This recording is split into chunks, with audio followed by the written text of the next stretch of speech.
Bonjour à tous et bienvenue à mon espace de cours.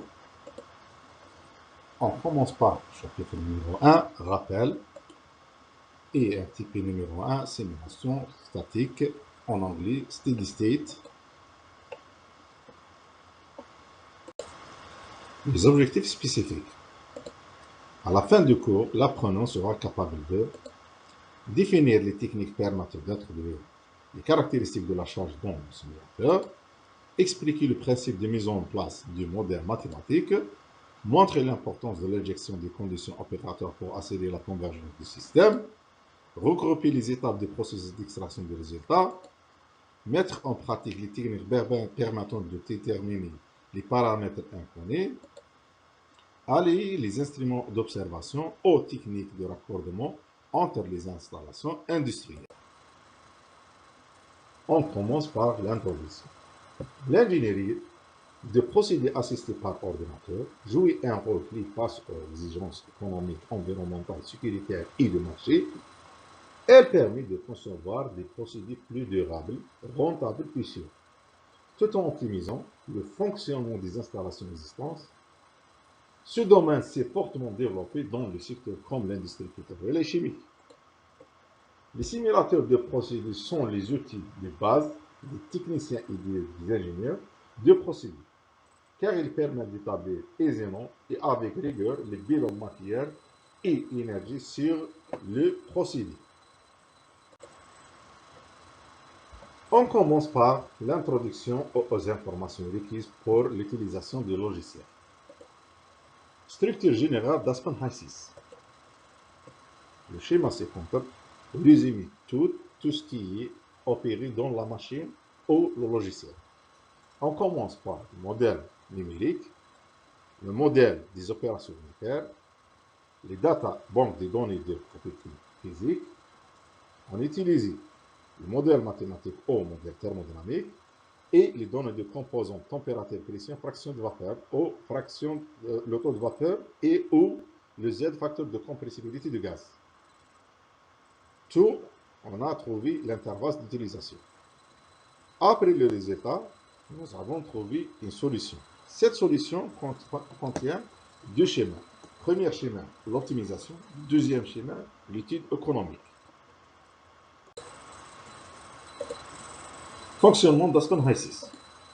L'utilisateur doit spécifier les constituants du gaz, du liquide ou du mélange, soit la charge liquide ou vapeur au mélange biphasique.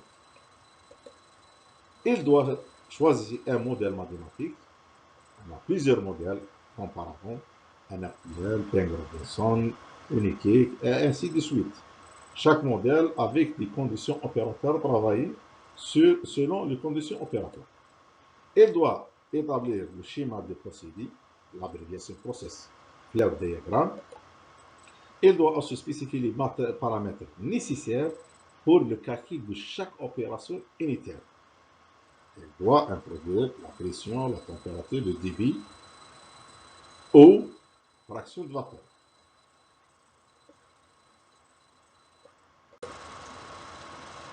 Le démarrage Aspen High6.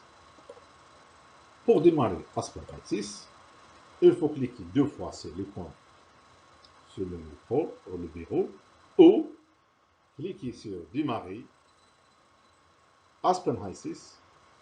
Aspen High6 écran version 10. Le schéma ci-contre représente comment démarrer Aspen High6.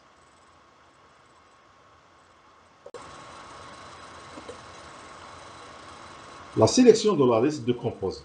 Comment introduire les composés pour faire les calculs. Le composé du hydrocarbone ou des alcools ou n'importe quelle charge. On commence par le constituant de la base de données et rajouter à la liste de constituants add. La liste comporte les constituants sélectionnés. On a des icônes, addition, remove pour effacer les composés ne besoin pas. et remplacer le constituant sélectionné sur la liste créée par le constituant sélectionné sur la base de données.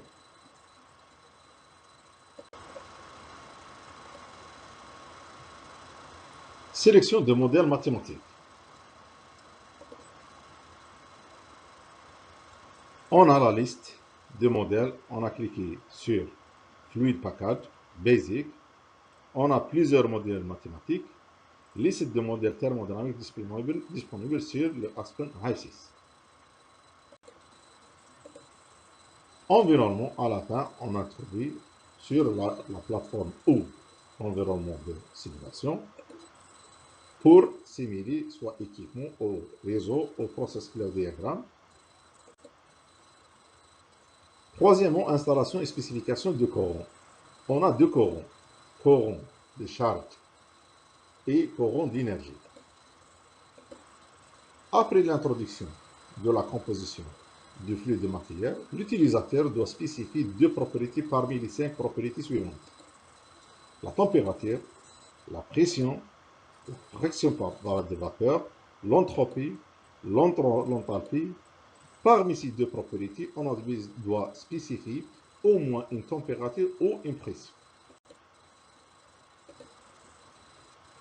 Installation et spécification de coron, on commence par le coron matière.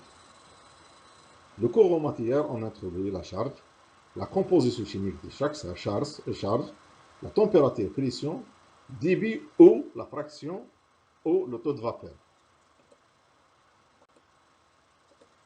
Le courant d'énergie, on introduit la quantité d'énergie pour satisfaire la simulation. Quatrièmement, équipement de séparation. On commence par des séparateurs, soit biphasiques, triphasiques ou tank, bac de stockage. Le calcul de ces opérations est réalisé de la façon suivante.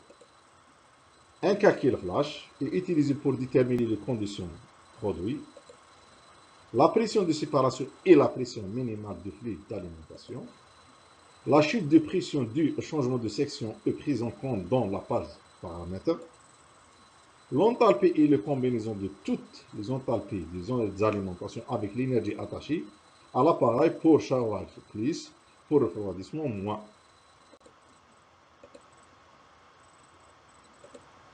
Installation d'un séparateur à deux phases. Pour installer un séparateur, on introduit la charge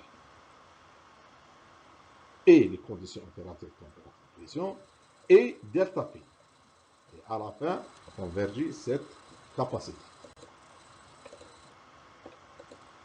Équipement de transfert chaleur.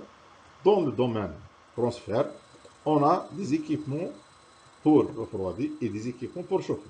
On commence par les équipements cool heater, refroidissement et chauffage, aéro-réfrigérant,